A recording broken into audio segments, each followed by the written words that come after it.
Nuevamente Adolfo Alvarado Belloso, conversando con Mario David García en este conversatorio virtual de la Academia Argentina de Derecho Procesal. Esta es nuestra tercera charla. Veníamos hablando de la República, nos acercamos a la idea, a la esencia de la República en la charla anterior.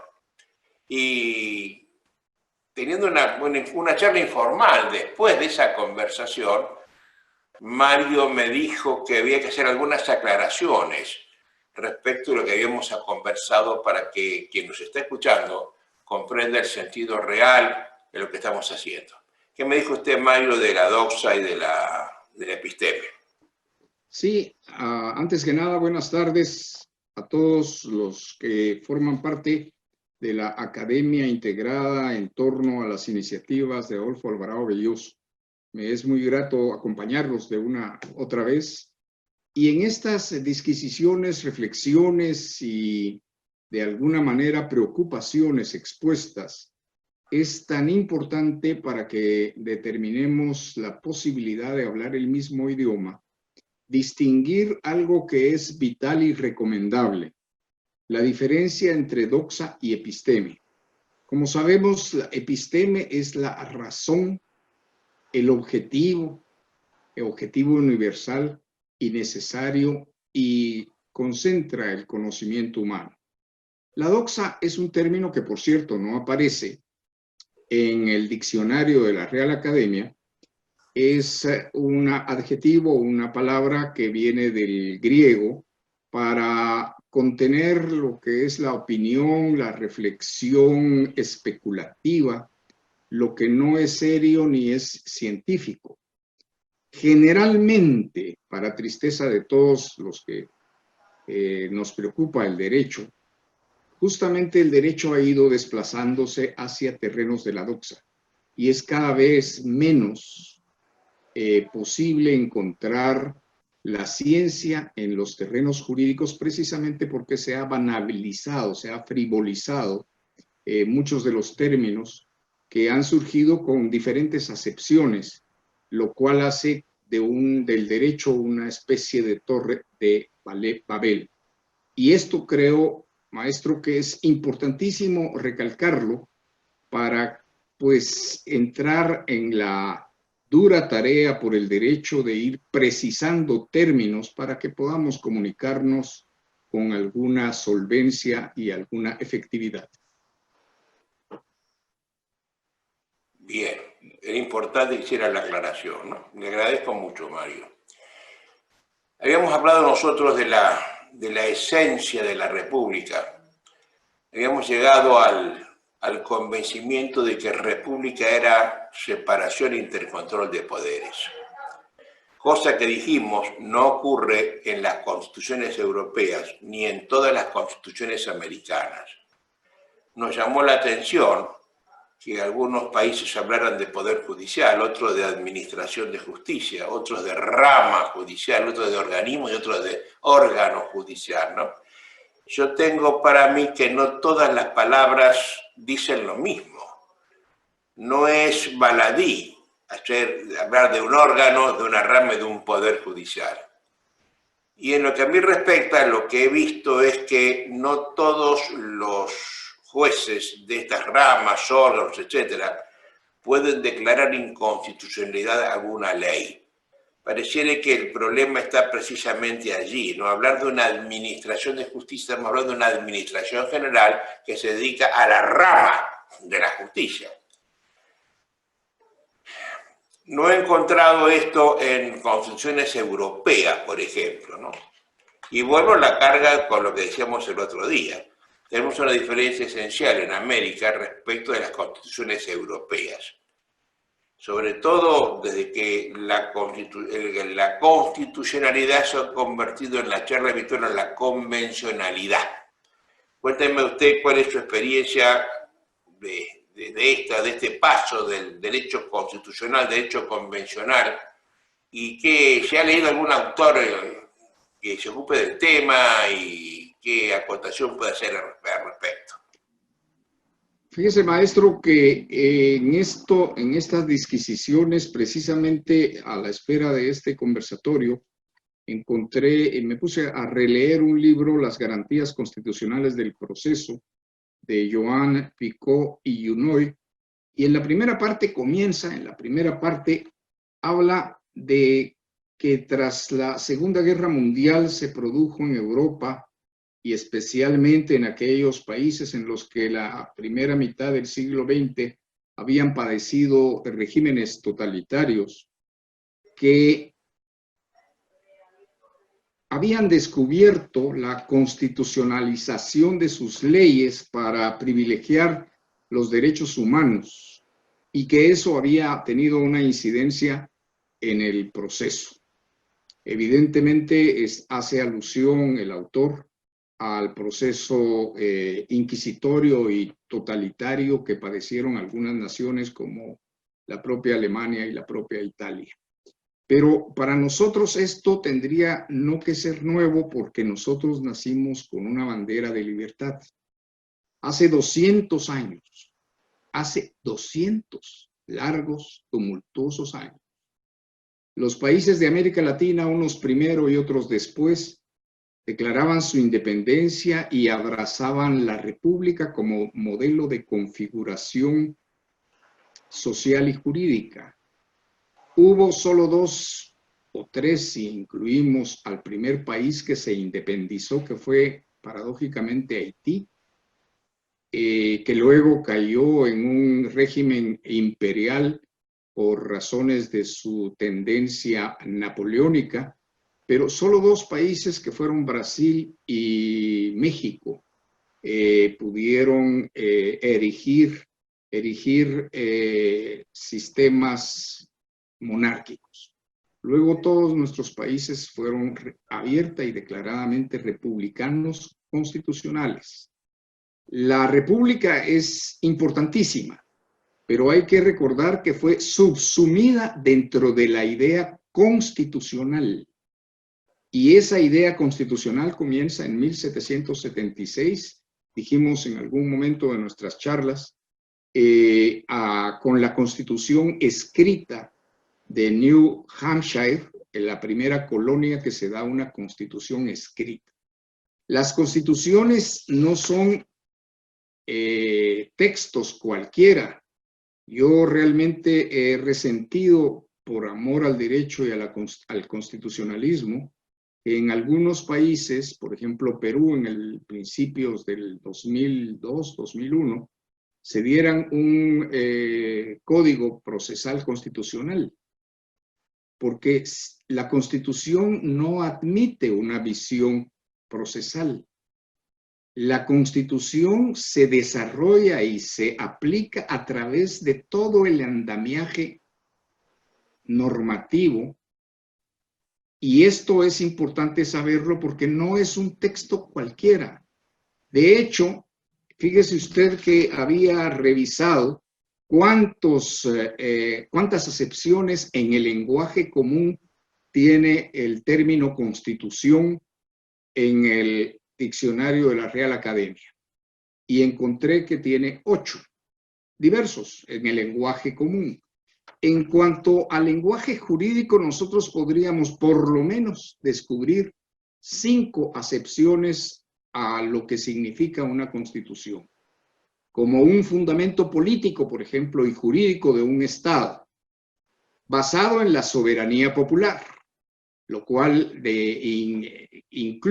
integra la democracia, que limita el ejercicio del poder como expresión republicana. Otra acepción que podría tener la Constitución es como la totalidad de normas jurídicas fundamentales de un Estado que regulan el ejercicio del poder conforme a un modelo republicano en privilegio de la libertad del ser humano. Una tercera, si quisiéramos, simplemente decir como un documento normativo referencial de toda la estructura jurídica que puede llegar a exponer una adjetivación equivalente como ley fundamental. Una explicación más de lo que puede ser una constitución como un código, pero no un código cualquiera, porque tiene un específico fin, un texto normativo dotado de ciertas características formales en su decreto y promulgación y con un fin determinado de regulación en libertad de la población de un Estado. Finalmente, una quinta posibilidad, como catálogo de creencias y valores políticos, éticos, jurídicos y de organización del pueblo, gobierno y territorio de un Estado. En todas las concepciones de constitución, todas contemplan la ley escrita, esto que hemos conversado ya, que es de alguna manera equivalente a la idea romana de estatutaria, es eficaz y con fuerza de ley, es ley cierta la Constitución, porque es precisa en su lenguaje deóntico, o sea, que formula conductas. Es cierta, lex cierta, porque precisa en su lenguaje deóntico una claridad que evita ambigüedades. Es lex stricta, porque la formulada como ley no admite analogías, sino es justamente clara en su contenido y su teleología, o sea, sus fines. Es lex previa, porque es anterior a su aplicación, con lo cual queda excluida la posibilidad de que se permita, por ejemplo, la retroactividad de toda la estructura jurídica de una nación, en tanto como el caso penal no favorezca al acusado o al reo. Es ley eterna. La perpetua legis es poco entendida. Aquí en mi país, en Guatemala, ha sido recurrente escuchar a políticos o incluso presidentes, imagine usted, que dicen ya es necesario reformar la Constitución porque hace muchos años que no tiene reformas. Esto tiene que ver con el modelo de Constitución. Por eso es que cuando usted decía que la Constitución norteamericana, que tiene solo 7 artículos, es eficaz y es un ejemplo, lo es precisamente por su condensación, porque no puede estar normando exhaustivamente a una estructura jurídico-política de un país. Únicamente contiene principios, es principalista la Constitución. Eso sí, por eso es que tiene la pretensión de ser ley eterna, porque no es para un día, para 2 días, es para siempre. Una buena Constitución redactada por constituyentes que sepan, tiene que ser muy breve, muy consistente, porque todo lo que se piensa en ese resumen se desarrolla a través de la ley ordinaria. Muy lamentablemente, escucha Mario, muy lamentablemente todo eso no ha pasado en los últimos años, ¿no? La gente, con distintas ideas políticas, ideas filosofías y distintas ideologías, ha ido poniendo en la Constitución cosas absurdas. Por ejemplo, en una de las constituciones de algún cantón suizo se prohíbe expresamente que haya una farmacia a menos de 200 metros de otra. O un bar. Hay un cantón que habla de que no puede un bar, una expedición de bebidas a 200 metros uno de otro, ¿no? Es decir, se quiere prohibir a nivel constitucional, evita que haya la viudez. Pero además, en los últimos años y políticas expansionistas, las constituciones están llenas de puras expresiones de principio, ¿no es cierto? Decir, por ejemplo, que todo ciudadano tiene derecho a una vivienda digna. La pregunta es, ¿quién se la va a dar? el Eso Estado. para comenzar, porque también, ¿qué significa una vivienda digna? Una vivienda que tenga pileta, que tenga piscina, o que tenga helipuerto. ¿Cuál es la concepción de digna? Pero además se queda como petición de principios, porque esta frase que me acaba de ocurrir, la vivienda digna, está en las últimas constituciones en todas. Y el rancherío está en todas partes. Si nadie se ocupa de darle vida, vigencia, efectividad a esa manda constitucional, ¿no?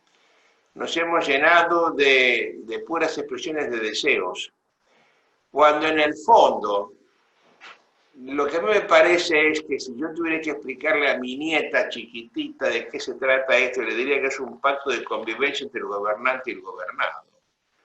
Que alguien lo fijó para que todos lo respetáramos. El gobernante va a hacer tal cosa y le reconoce al gobernado el derecho de pedirle tal cosa, de ampararse, lo que fuere. Si lo ve de esa óptica, se trataría simplemente de una regulación del ejercicio del poder mediante ciertas concesiones recíprocas.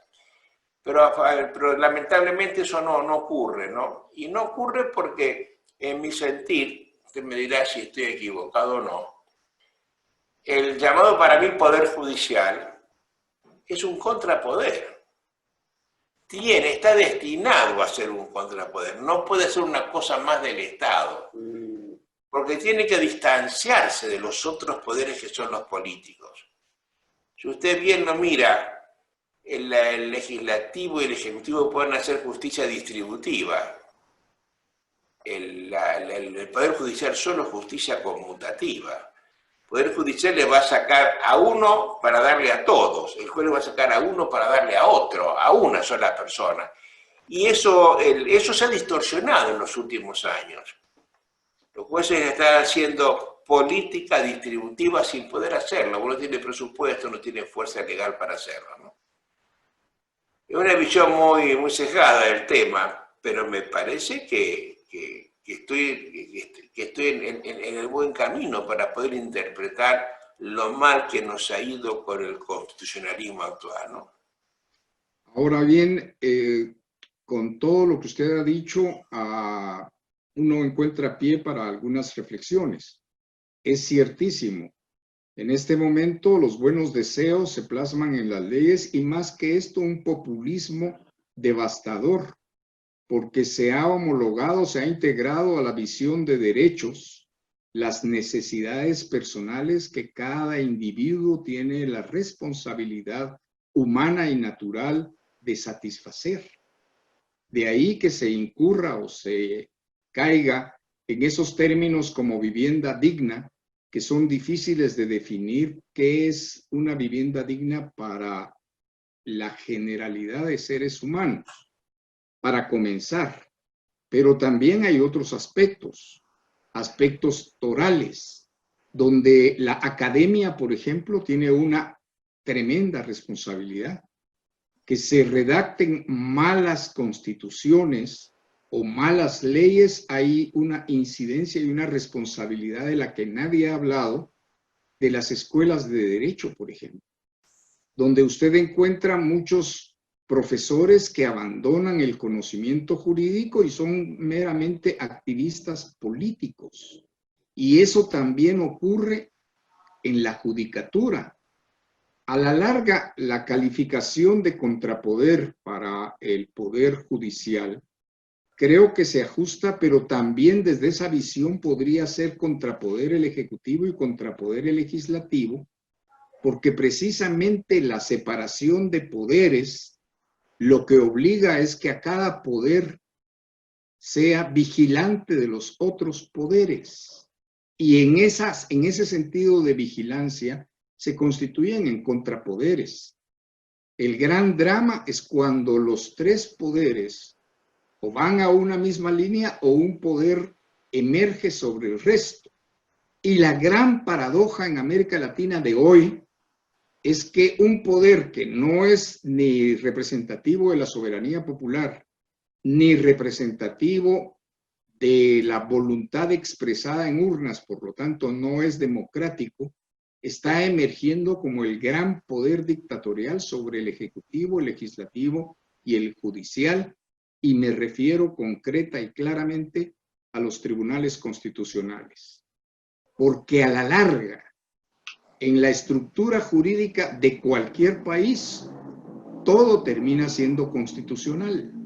Y si hay un grupo, un tribunal, una corte que se integra para determinar y para tener el monopolio de decir qué es una constitución, imagínese usted, es un totalitarismo con apariencia democrático-republicana y jurídica que no lo es simplemente un totalitarismo como cualquier otro.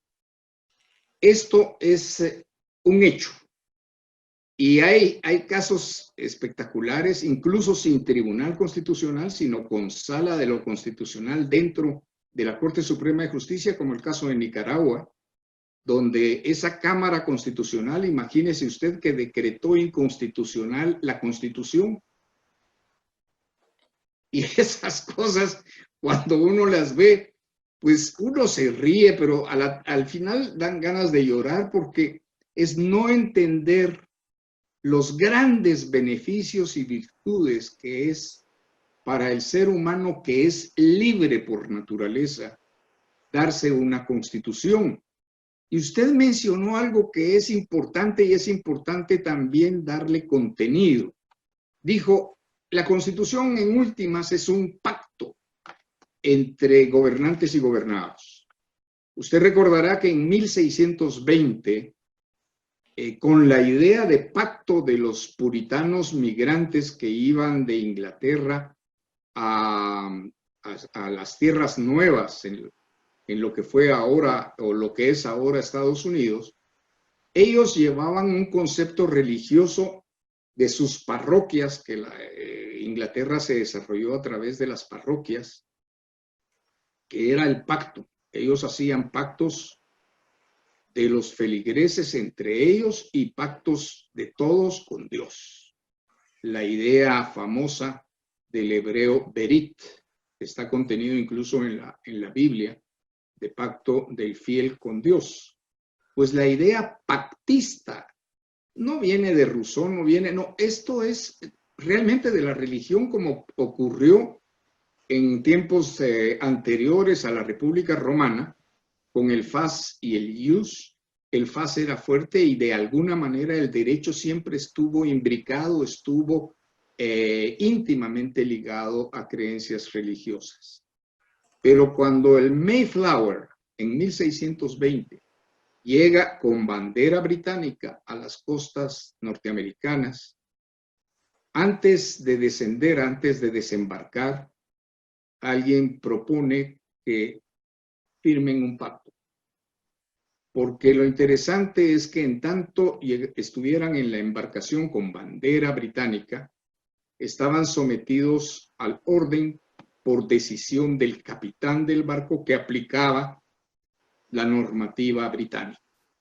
Pero ya en tierra podía ser la lucha de todos con todos, y en los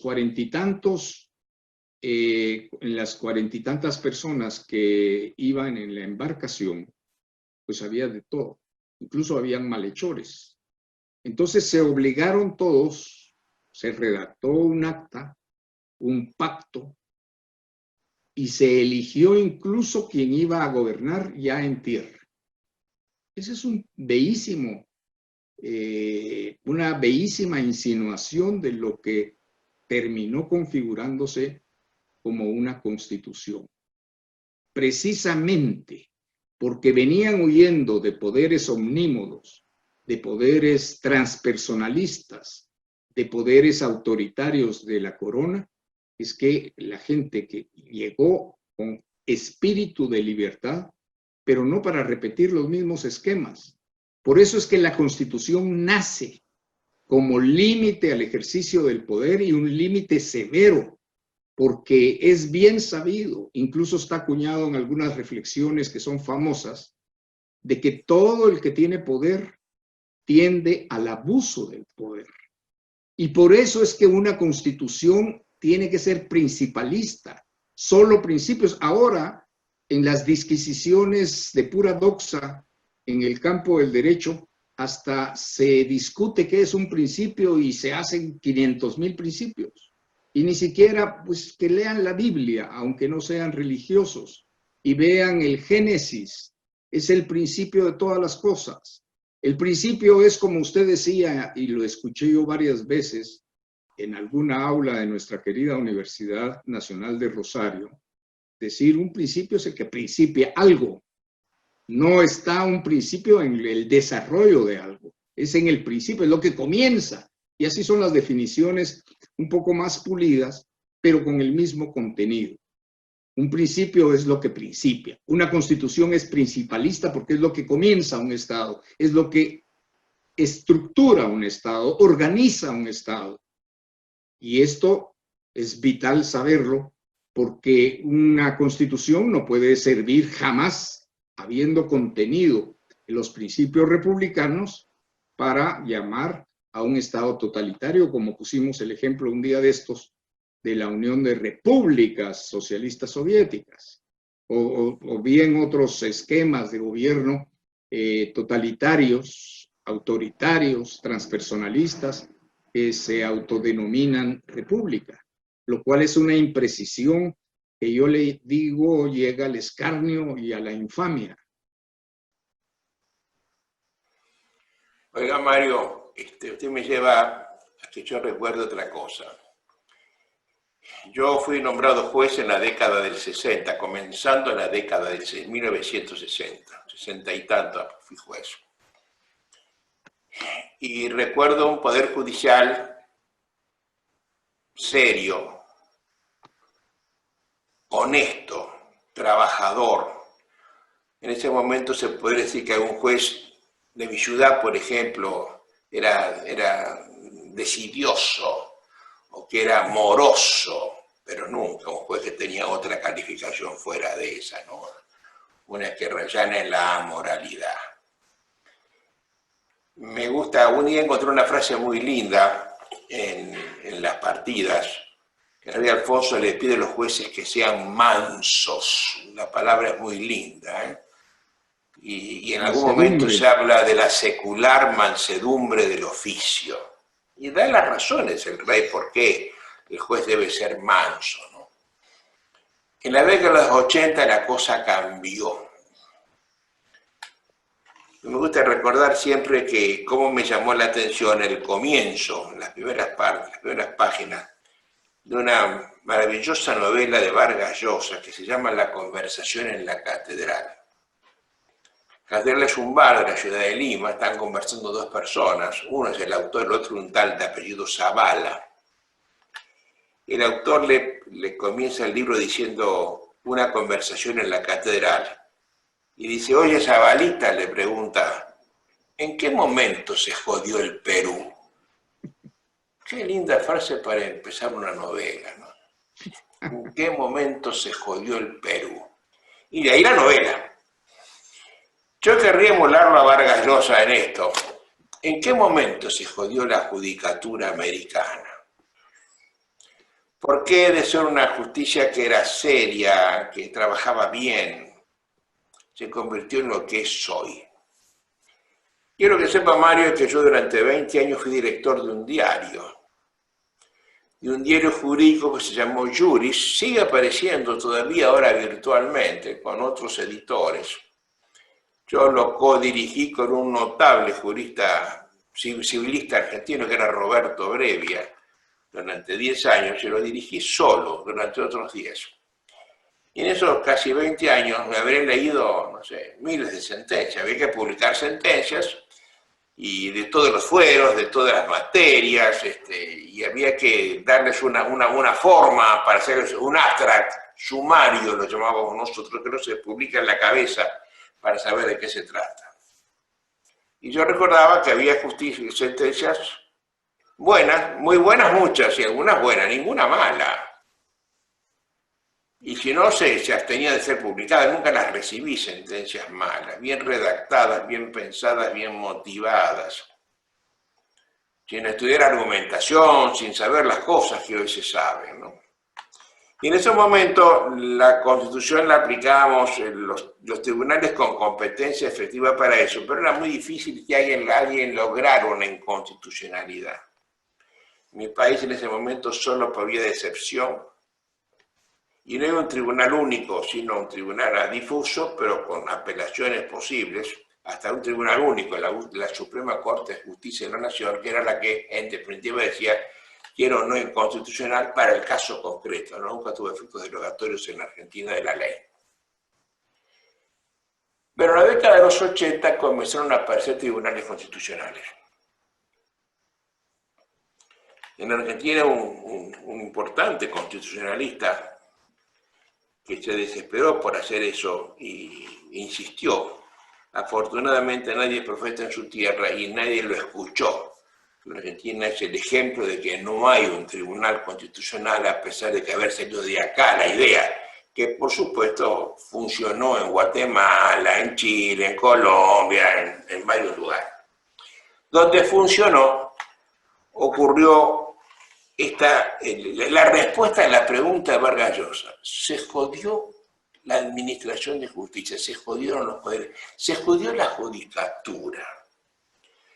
Porque empezaron a trabajar desde los tribunales constitucionales a regular esas peticiones de principios que yo le hablaba al comienzo, y terminando en hacer precedentes obligatorios y legislando con carácter general, como pasa en el Perú.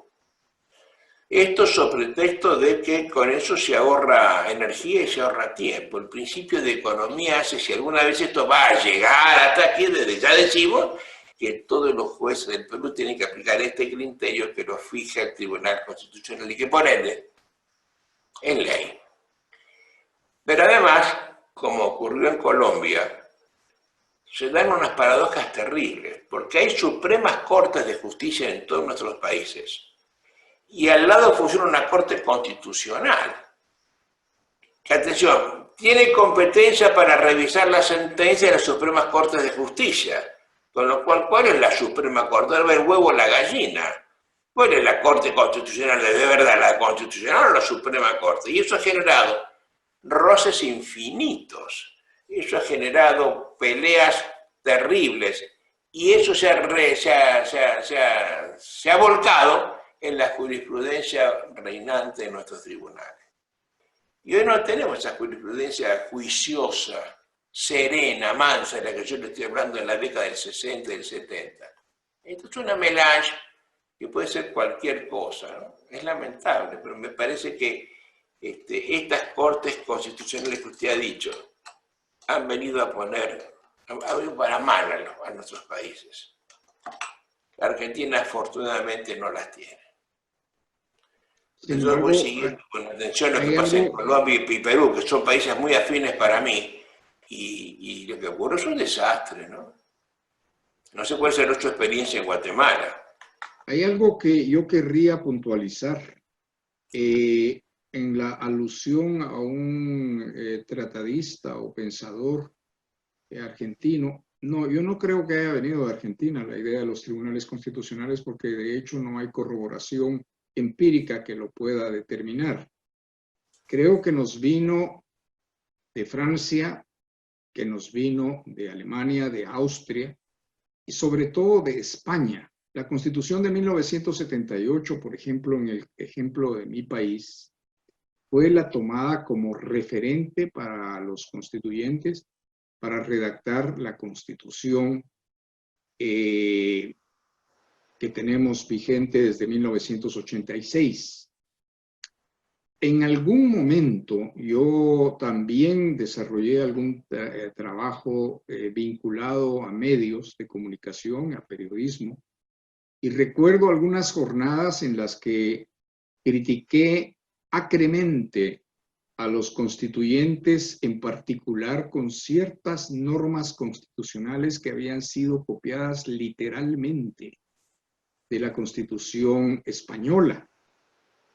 Imagínese usted, y en algún momento me daba cierto rubor, cierta vergüenza compartirlo, pero en una norma Le voy a poner el ejemplo de la norma que regula la convocatoria a una consulta popular. Esta fue copiada literalmente de la Constitución española, que tiene 3 párrafos. Copiaron el primero y el segundo, y por fortuna, los constituyentes guatemaltecos no copiaron el tercero, porque les decía yo aquí con acritud, nos hubieran hecho una monarquía, porque el tercer párrafo comienza con el rey decidirá sobre ta. Imagínese usted la irresponsabilidad del plagio en algo tan importante como es una constitución. Esto únicamente se explica por la ignorancia y por la mezquindad política. No llegan las personas que deberían de llegar. No hay la responsabilidad primaria de reconocerse que son incapaces para un determinado trabajo y sin embargo lo asumen. Y yo he visto en esta debacle ausencia de responsabilidad y concepto ético de la política que se ha ido degenerando de una manera realmente sin ningún límite. Incluso la responsabilidad de las escuelas de derecho, que ya no enseñan con el rigor que enseñaron a sus jueces, a los jueces que usted describe, porque el problema de resolver, de emitir, de decretar sentencias consistentes, congruentes y basadas en derecho es porque abren incluso un haz de posibilidades como las impugnaciones o los recursos, que tienen que estar justamente coherentes con la sentencia y tiene que realmente jugarse el juego jurídico. Y eso hoy por hoy no se da. Nosotros tuvimos con la experiencia del Tribunal Constitucional que le dijera yo, un injerto de una serie de ideas y una indefinición que pervierte hoy toda la administración de justicia. Cuando se habla fácil de la jurisprudencia en nuestra tradición jurídica era muy limitada. La jurisprudencia es la prudencia en el derecho, es la sabiduría del derecho y la formulaban los pensadores del derecho como tipo Ulpiano o Modestino, no los jueces. Los jueces decretaban sentencias, pero no eran obligatorias en su seguimiento por otros jueces. Ahora son obligatorias las sentencias, particularmente del Tribunal Constitucional, y esa bicefalía que usted menciona es promotora de anarquía y de una situación que es totalmente contraria a lo que son los fines del derecho y los fines de la Constitución y los fines de la República Constitucional. Hoy por hoy, el error es fuente de derecho porque hay una cantidad enorme de fallos del Tribunal Constitucional que contienen errores, pero flagrantes, y yo le diría deliberados, dolosos errores. Además, no tienen sustento democrático en cuanto a la soberanía del pueblo para designarlos. Y esto de la soberanía que vemos también que ha sido desgastada por todas las ideas de Europa y como consecuencia de la Segunda Guerra Mundial, hicieron formularles el neoconstitucionalismo, los tribunales constitucionales y toda una elaboración de que la soberanía ya no son de los pueblos, sino es de la comunidad internacional. Es absolutamente absurdo porque a nosotros nos dejan el aire. Si nosotros entendemos que un pueblo soberano es porque es soberano, se da una constitución, establece una república para evitar el avasallamiento de los gobernantes en detrimento de la libertad individual, entonces, ¿cómo vamos a quitar la soberanía?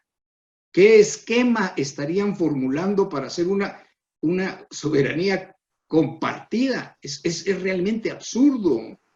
No tiene sentido jurídico. Por eso, y le cuento que he estado empeñado en ir pergeñando una que otra cuartilla, para elaborar mi primer tomo de Tratado de la Ciencia Constitucional como epistemología constitucional, para por lo menos desahogarme en concretar ideas que rescaten o que propendan al rescate del derecho primigenio, del derecho ese que permitía que viviéramos en paz, que pudieran ser previsibles los juicios.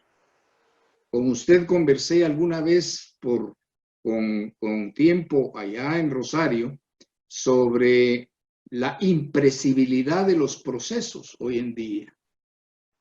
Cuando cualquiera de nosotros, en tanto que abogados, recibe un cliente que le presenta inquietudes y problemas, uno asume el patrocinio de la causa, pero no le puede decir a ciencia cierta, ni siquiera en un porcentaje de 40-50%, que sería muy bajo, ¿cuál puede ser el resultado de la gestión jurídica ante tribunales? No son los resultados, sino cuánto tiempo va a durar y cuánto tiempo lo va a costar.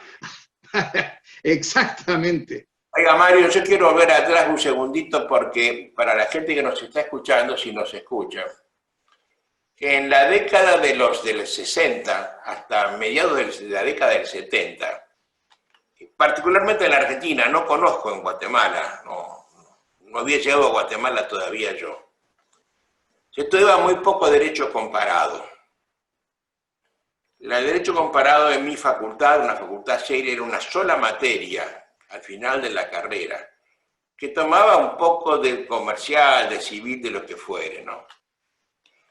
Es decir, acá no se sabía lo que decían otras constituciones. Yo tuve la suerte de conocer la Constitución Española del 78 porque di una charla enseguida. Yo estuve presente con una invitación que nos hizo don Juan Montero Aroca al Poder Judicial de Valencia. Fuimos con Lino Enrique Palacio y un grupo de profesores de América Latina a dar unas charlas a la Universidad de Valencia, y allí se estaba dando la Constitución, y ahí aprendí yo cómo se empezó a hablar del Consejo General de la Magistratura, que yo critiqué severamente. Lo haremos en otro momento, seguramente, pues esto se está demorando mucho. Pero quiero que sepan que acá nada sabía lo que pasaba en el mundo constitucional, ¿eh? Los profesores de Derecho Constitucional en la Argentina hablaban de la historia constitucional de Argentina. Yo tuve muchas constituciones unitarias y federales, del 27, del 26, con muchas constituciones, y en eso paramos mientes los argentinos, y no en otras constituciones europeas. Recuerda usted que no teníamos internet, que no había literatura europea vigente en la Argentina, que los libros eran muy caros. No tenemos la facilidad que hoy tenemos de saber qué dice una norma constitucional en Albania, ¿no? Era imposible saber eso. Si no había un libro de ahí, yo hubiera recopilado todas las constituciones europeas, y además que llegara a la Argentina, que voy a tardar años en llegar, ¿no? Nosotros supimos que el proceso acá era autoritario 45 años después que empezó a hacer proceso en Italia. Porque, le repito, esas cosas no se sabían. Hoy, el estudiante con internet mediante, con filmes mediante, sabe enseguida lo que está pasando. Para mí era imposible, ¿no? Por eso yo insisto, en América Latina esto fue porque un constitucionalista argentino viajó a España y él se enteró que había un Consejo de la Magistratura, que había un Tribunal Constitucional. Trajo eso un libro y eso se repartió por América Latina. Es decir, en Perú, en México, en Chile, esto se supo mucho después, ¿no? Cuando Picó habla de que los derechos humanos empiezan desde Nuremberg, me parece que no, aparece mucho después. Aparecen pensando en Nuremberg, pero después de soportar dictaduras terribles en Argentina, en Chile, en todas partes, ¿no? Son mucho más modernos los derechos humanos que el final de la guerra del 40, ¿eh?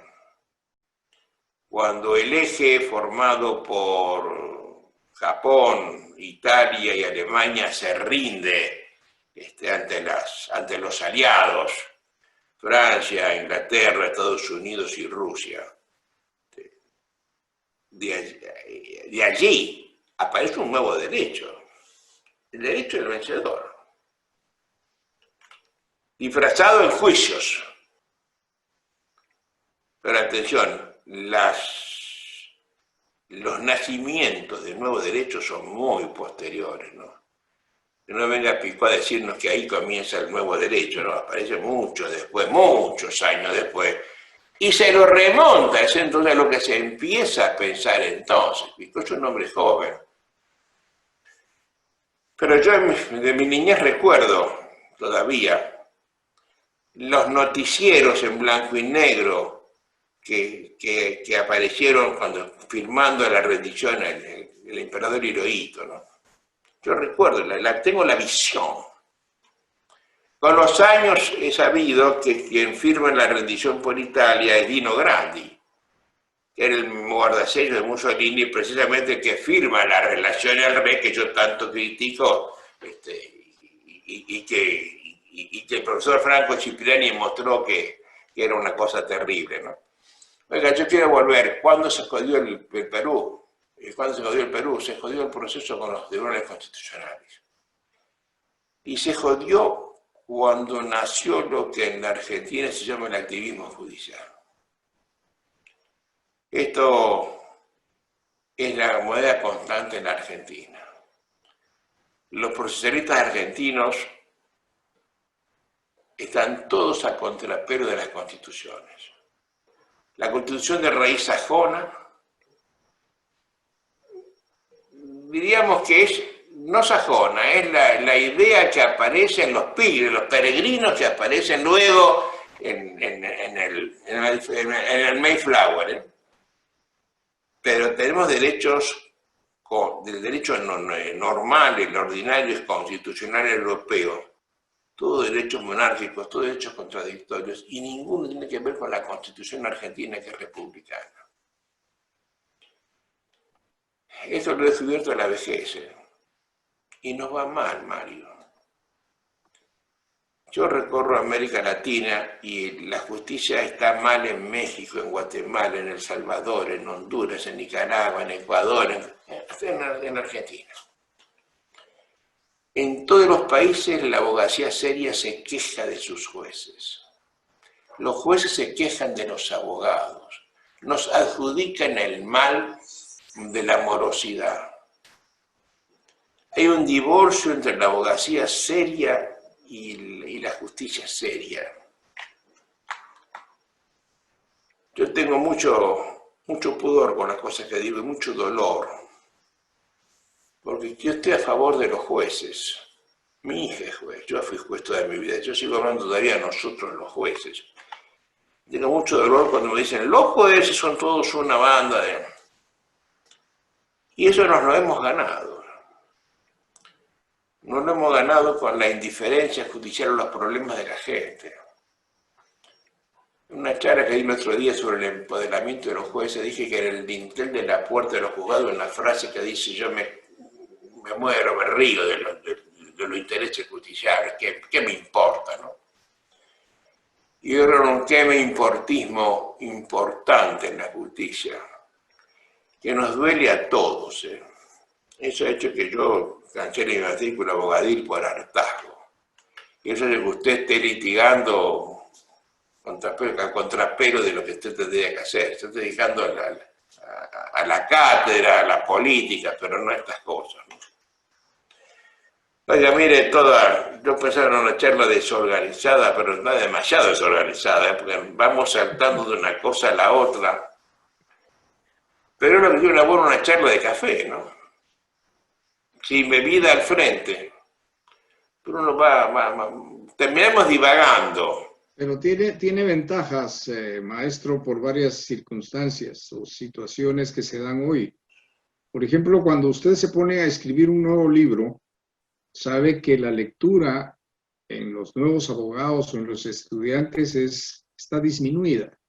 La degradación no ha sido solo en el ejercicio de la profesión o en los tribunales o en la visión de las estructuras legales de un Estado, sino es bastante general, es una situación complicada la que vive, yo le diría, la humanidad. De alguna manera, alguien tendría que emprender el balance y el inventario de consecuencias de la Segunda Guerra Mundial, que creo que fue peor que el propio conflicto bélico, porque ha dado en el campo del derecho la posibilidad y el impulso a una degradación que seguimos pasando. Las ideologías han hecho tremendo daño. Allá en Panamá conversamos con usted que precisamente tras la finalización de la Segunda Guerra Mundial y luego la implosión de la Unión Soviética, cuando ya salió el glasnost y la perestroika, ya angustiados, creyentes en esa idea totalitaria, fueron y encontraron todavía vivo a Carl Smith, quien incluso es enseñado en muchas de las universidades por razones hasta religiosas. Y yo creo que Carl Smith es un pensador tanto más peligroso cuanto inteligente y sagaz, audaz, pero realmente es de los autores de la traslación de muchas ideas fascistas, de la esencia del nazismo a las nuevas ideas socialistas del siglo XXI, como modelos y como formas de operación. Entonces, nosotros lo que hemos vivido es una degradación permanente, incontenible, de la idea esencial jurídica. Y no sé en qué pueda terminar esto. Lo que sí le puedo mencionar como experiencia personal, yo hace muchos años terminé la carrera de Derecho en el año 72, imagínese usted, y me sentía inconforme con el ejercicio en aquel año de la carrera que amo, que es el Derecho, que es el de ser abogado. Guatemala somos abogados y notarios en uno. Y entonces me refugié en estudios de periodismo en Francia y luego en economía en la licenciatura y administración de empresas en la maestría. Bueno, me había olvidado el derecho, pero no podía dejar de seguir leyendo derecho hasta que decidí, y en eso me ayudó un colega que me dijo, no, para salvar una situación hay que estar dentro del monstruo, recordando y parafraseando a José Martí. Y le dije, es cierto, y así fue como terminé en algún momento pasando por sus aulas y por la Universidad Nacional de Rosario, la Facultad de Derecho que amo, y a la Argentina entera. Este es un buen momento para recordarlo, a pesar de que transita por circunstancias que el amor llevaría a vivir en la vecina, en el apartamento de la vecina, no en esa gran nación que es la Argentina, que realmente aprendí a amar desde lo que me decían mis padres. Pero fíjese, maestro, que creo que hoy hay que redoblar el esfuerzo por rescatar el derecho, la esencia del derecho, ese derecho que yo en algún momento de desesperación le compartí, le confesé, que encontré en un manual, el primer manual que usted escribió de derecho procesal, y que me hizo, recuerdo tan claro que estaba en una librería y grité y asusté a la dependienta porque le dije, esto es lo que es derecho. Es que el derecho no puede ser torcido por definición, no puede ser sino justamente la actitud que uno esperaría en los tribunales de rectitud, porque cuando se dice fácil, la judicatura se ha degradado, sí, pero ¿qué queda del oficio del abogado? Al abogado lo obligan a ser delincuente porque tiene que tratar de sobrevivir, no solo económicamente para tener clientes, sino para la defensa de las causas de sus clientes. Tiene que encontrar caminos por lugares sinuosos, difíciles, temerarios, y termina delinquiendo. Hoy parece que vivimos una sociedad que privilegia al delincuente y a la impunidad. Y ese es otro problema grande. Usted ve que hay causas que jamás prosperan, por ejemplo, en la persecución de delitos que cometen los políticos. Y por eso es que es necesario llenarnos de constitucionalismo, porque es límite al ejercicio del poder, es una camisa de fuerza que se pone a alguien que está destinado al abuso. Cualquiera que ejercite el poder, y aún le diría, poniéndolo a usted de ejemplo como juez, si usted no tiene un límite, y eso tal vez lo recordará, puede excederse en algunas decisiones, acciones o conducta. Es natural, es humano, pero esto debe ser realmente comprendido por todos. El derecho no es que sea enigmático, no es misterioso. El derecho es la fórmula, el instrumento para vivir en paz, para asegurar la convivencia pacífica. Tanto y tan poco. Eso es el derecho. Y la República Constitucional es la que nos permite el mayor ámbito de libertad para el ser humano. Ahí leí hace meses que cuando se produjo el cambio de gobierno, o antes de que se produjera el cambio de gobierno en Argentina, el gobernante saliente, como gran logro de la comunidad, había impulsado o propuesto al órgano legislativo la ley de extinción de dominio. Y esa ley que nos fue exportada a América Latina, que no hemos logrado desmenuzar y entender en lo perverso, en lo devastador que es contra el derecho. Porque si bien es necesario preocuparse que el delincuente no goce del producto de sus delitos, lo cierto es que el derecho impone guardar ciertas formas para conseguir el objetivo, porque no podemos estar de acuerdo en que el fin justifica los medios. Y estos medios, como la ley de extinción de dominio, que es perversa, que es infame, que es además hipócrita, porque no habla de extinción de la propiedad, sino del dominio, lo cual no es muy comprendido por la población en términos generales. Lo que privilegia son los fines y sacrifica los medios. Y ya a propósito de un bellísimo manifiesto por la República de Ortega Gasset, Gregorio Marañón y Ramón Pérez de Ayala, habla que precisamente porque se privilegian los fines es que se le da muchísima atención a los medios.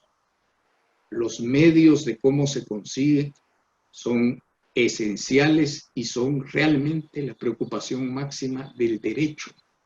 Nos interesan sentencias reivindicadoras justamente del derecho, pero no a costillas de no mantener una conducta que permita la convivencia en paz de la población.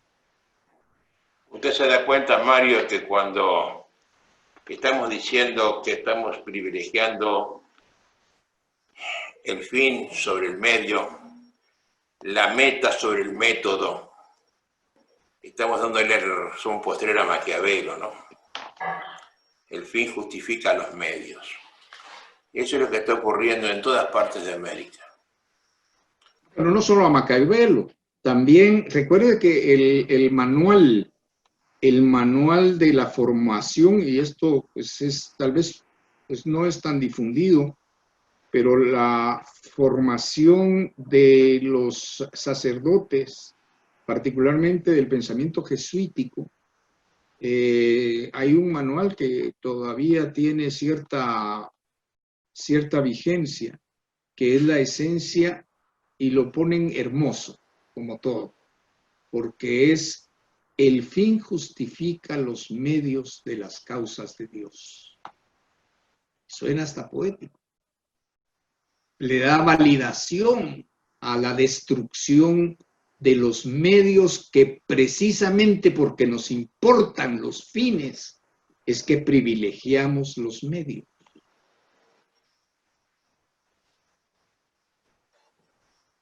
Oiga, Mario, esto para que lo dejemos pensando a la gente.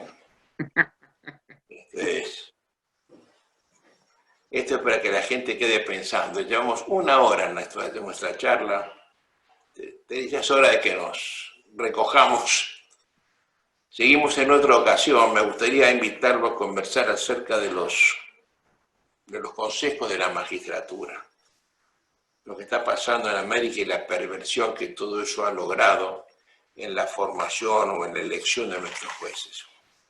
Mario, un abrazo fuerte. Le agradezco la charla de hoy.